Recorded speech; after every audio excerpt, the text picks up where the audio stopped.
So let's move a little bit. Let's move a little bit to your current company, your current role. I know you're excited about what you're doing.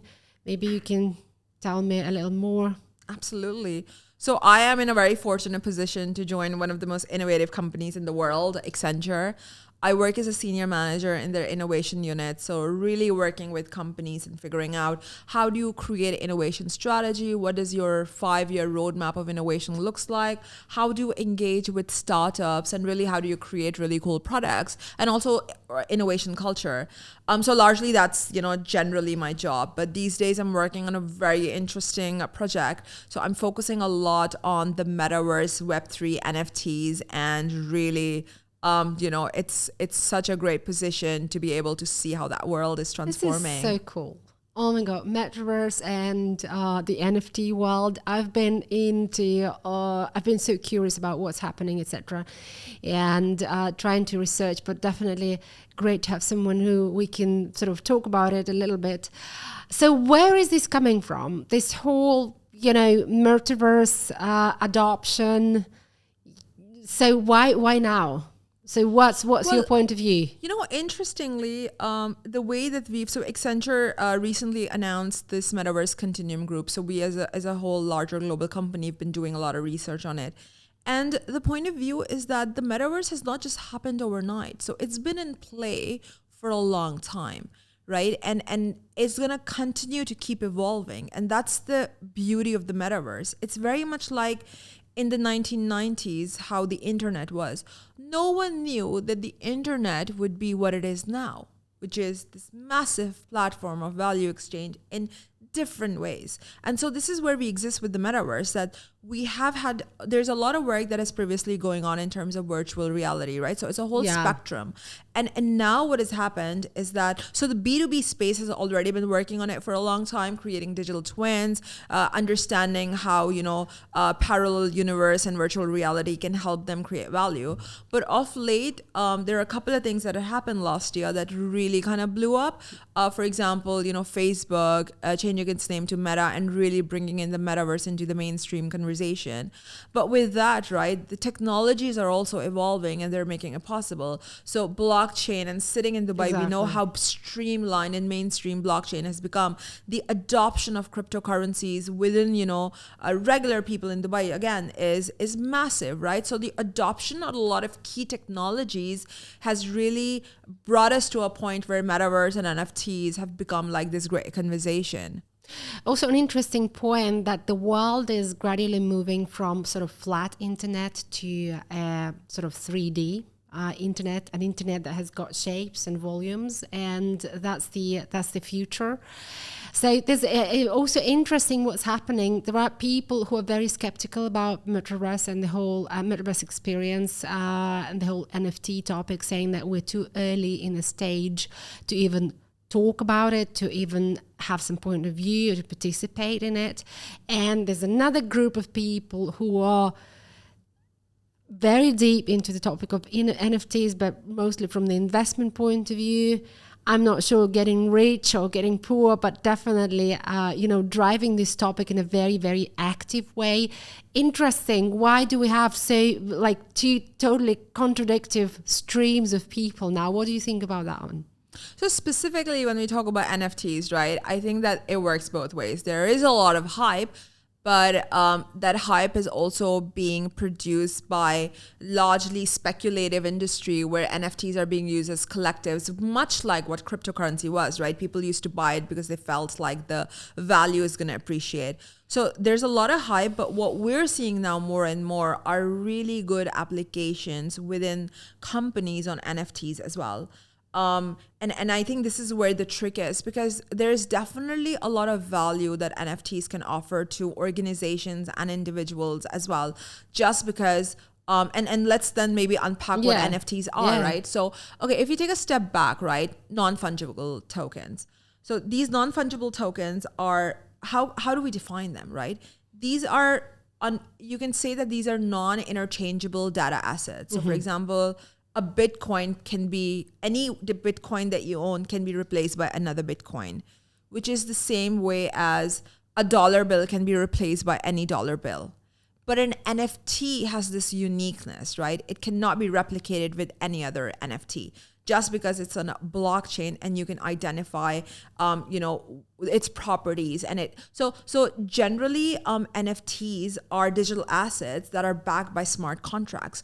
And what are those smart contracts? They provide you with certain rights and responsibilities which are unique to an NFT. So if you own an NFT, you have this identified intellectual property that, okay, what exactly is this? You're able to modify it. You're able to change it. You get access rights. So you are the only one who's able to access it because you own it.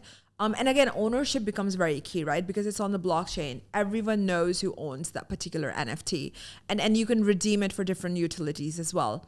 So there are different ways that NFTs will evolve in the future. Right now, what we see are a lot of people definitely trying to make money by creating NFT collectives, right? So if you go on platforms such as OpenSea, you will see a lot of just JPEG art being sold for a lot of dollars, right? And some of them have been very successful. So things such as there was an artist called Beeple who started his career in graphic design, I think 13 years ago. And he did this 5,000, every day. I think that's the name of his artwork called. And for 13 years, every day he would create a graphic digital illustration. And he did it for 13 years. So you can see that every time the artwork, evolved and he started getting better and better. But he made a collage, right? A digital collage of these 5,000 pieces of work. That's what it amounts to if you do it every day. And he turned it into an NFT, right? So creating an NFT is quite easy. Like you can upload it or you can mint it easily. It was sold by Christie's for $69.3 million.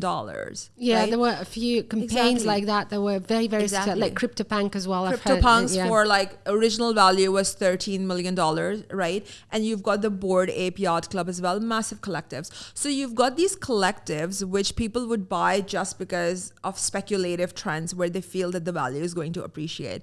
But I think in the longer run, the value of NFTs is going to be focused on the utility those NFTs provide, which comes to the conversation on smart contracts, that if I buy this NFT, it's not just for the reason that I think it looks really great, but the value it's going to give me now and in the future. So what does that mean?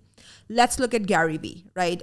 Gary Vee, huge influencer and very smart about adopting NFTs to enhance his business model, right? So what he does is, if you look at his NFTs, he's drawing like these doodles. Yes. So they're not particularly amazing artworks, right? But Gary Vee has designed them. So they come with a certain resonance and like emotional connection. And he creates these, characteristics. So, brave lion or something. All of it. But what his utility is providing is that anyone who buys it will get access to the VCon conference for the next 3 years, right? So there's this exclusivity that you get as an owner of that NFT. That you are now a part of a very select group of people who will be able to go to this VCon conference. And go ahead. No, I just wanted to comment here that this example goes to show, I was going to ask, how will NFT change or impact the content marketing specifically? But then after this example, I've realized that it's impacting not only the content marketing, but the entire process of the business model, how you do your marketing, how you involve your client, how you co-create, how you provide experience, how you retain. So it's not only content, it's like so many things that are impacting with the NFT adoption into the brand. Absolutely. So, earlier I mentioned about the utility of the NFT, right? So it's all about, again, like Gary Vee is providing it. So this is definitely going to be how the market is going to mature.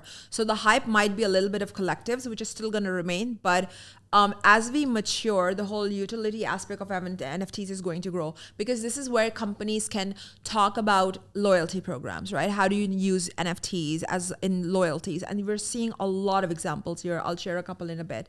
But to your point, right, is that people are now experiencing the digital space a lot.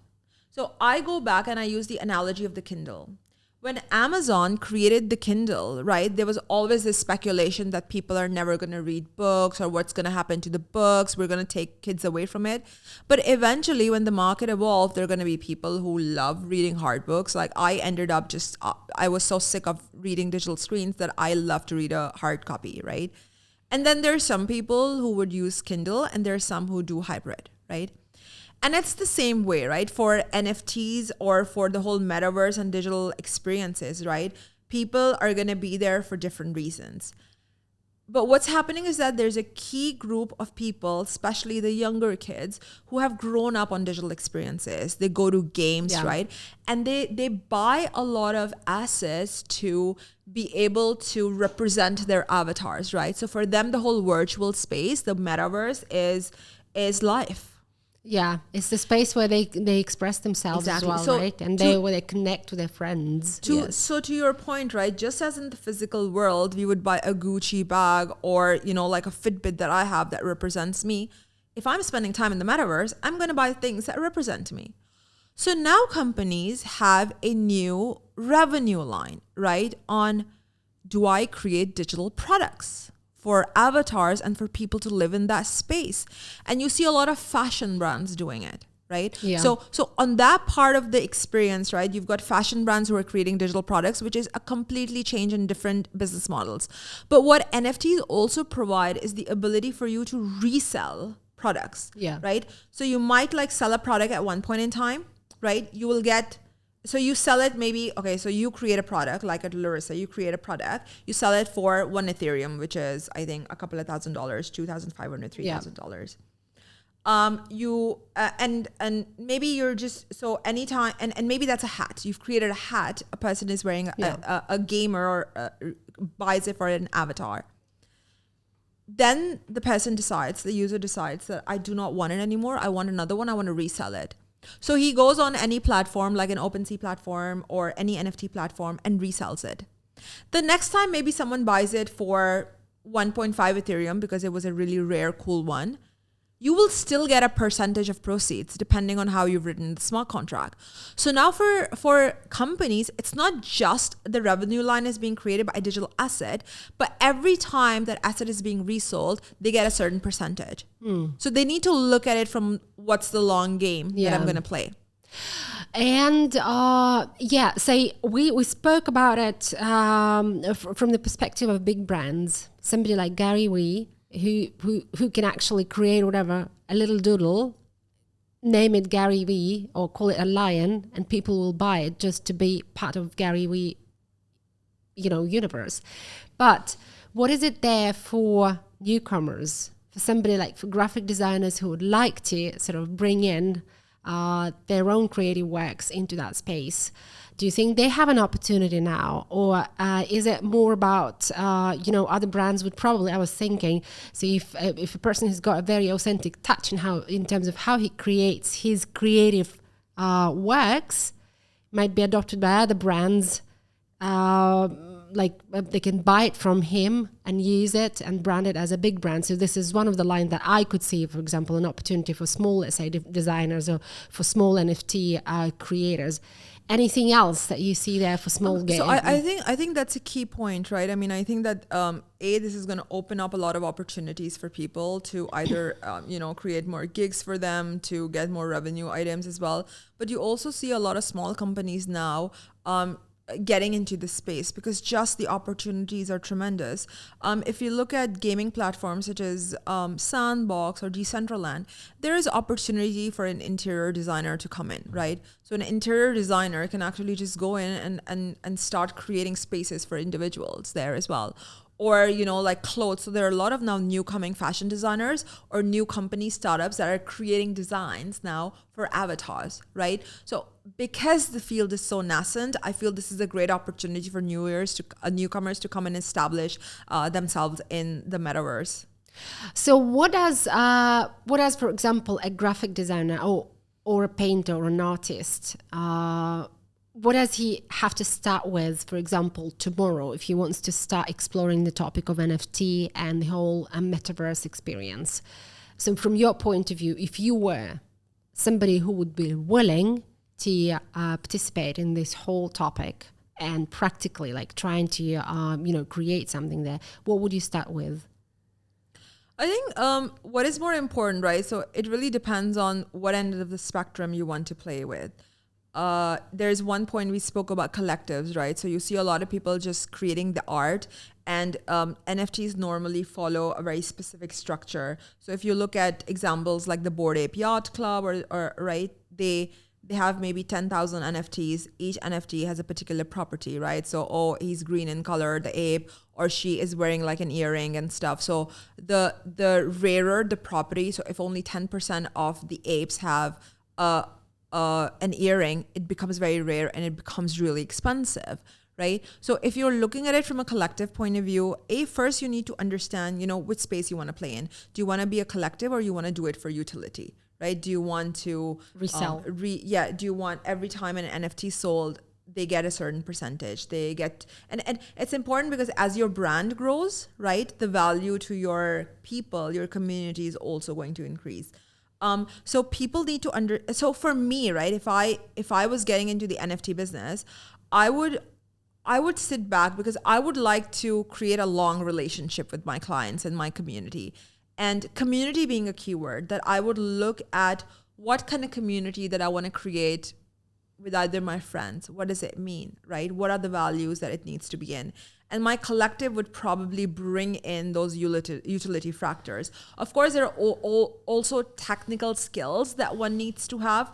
And these days, I think a basic understanding of layering and stuff is you don't need to have any additional skills as a graphic designer to be able to create those NFTs. Because when you talk about minting or putting it on the blockchain, there are marketplaces like OpenSea and Rarify Rarible that can actually help you do that as well, because it's kind of automated. For example, I created an NFT just for the heck of it, and it's sitting on open platform. So anyone who buys it, it's going to get minted and it's going to be transformed into an NFT. So is there a way to promote your NFT?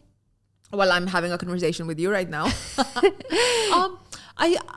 I think a lot. So if you look at what's happening in the industry, right, the whole NFT marketplace, at least the speculative kind, is using a lot of similar tactics that happened in the cryptocurrency space. So getting a lot of influencers on board, getting, a lot of people to throw a lot of parties.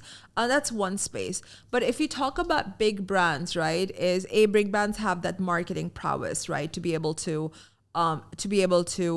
communicate their NFT. So you'll need to look at it from different ways. But ultimately, I think it comes to the fact that people who buy your NFT are either going to buy it because they believe that the value is going to increase, or they feel they're going to get certain utility out of it. Or the experience. I think it's the integration is the future of it. So you integrate this concept of NFT to create a different experience, and that space has got a lot of use cases. Absolutely. So you can, like, in my opinion, with this whole metaverse adoption, and it's going to happen quite soon, things like social media will stop being flat. We will need NFTs to be able to promote our businesses. So it will to me, that's the mainstream. No, so the elements of creating probably the platforms eventually will allow us to create NFTs on their platforms. Like, for example, now when you can create content on Instagram, for example, right? So whenever you want to share a story, how many options, or TikTok, for example, right? So how many options do you have to enhance your story, to enhance your content on the platform? And that's what's going to happen, right? When you look at different social media platforms, right, we have a lot of small individual, people who are maybe creating dresses and they're selling it, right? So imagine in tomorrow, right, someone creates, like I mentioned, hat, right? You create your content and you are able to own that content, but you're able to sell it and modify it as well. And I think this is, I don't know if you've got time, but this is where the aspect of Web3 comes in play as well. Right? Because what is Web3? Web3 is really about making sure that you have a decentralized system where ownership is at the hands of the creators, right? Which users actually own their content. And this is going to be a major, I think, disruption generally in the whole space of platforms in the metaverse. And you already see it happening in places like Decentraland, that you buy the land and you own the land. Decentraland does not own the land. You create something, for your avatar, you own it. If you sell it, you get a certain percentage on it. No one can just copy it, because then, people would know that it's a copy. It's not fake. So people can actually see the ownership and the IP rights across the value chain. It's transparent for everyone to see. And so the beauty also is that once we start living in the metaverse, there are going to be different there are going to be different platforms, right? There's Sandbox already, there's Decentraland, there's Roblox. So imagine as an avatar, you're going from one place to the other and you're taking your assets with you because you own them. And they're able to transfer from, one land to the other. Yeah. And so imagine the possibilities and the use cases that are come with that technology. No, absolutely. And I think that's the whole topic for a separate show, frankly. I mean, I could continue for the entire day discussing different aspects of NFT. And imagine how many things are going to come up, how many different use cases, how many different stories, how it became successful. And I think we need to make series on that. I would love that. And I think we haven't even touched on, the key collections that are being successful, why they're being successful, or how big organizations are actually using NFTs, right? So big brands such as Burger King, other airlines and stuff are also using it. So happy to contribute to the conversation anytime. Amazing. Let's do that, Asma. Let's do that. And I'm happy we had like this quick catch up today, talking about your marketing heritage. Thank you for sharing a few insights on the skills and on the journey and on the role of marketing and organization that is changing with the amount of digital coming into the world. And this whole metaverse conversation is totally exciting for me as well. So let's continue. I'm sure this is not the last one for us. Fantastic. Again, thank you so much for inviting me and giving me the opportunity to share my views. We're going to talk again.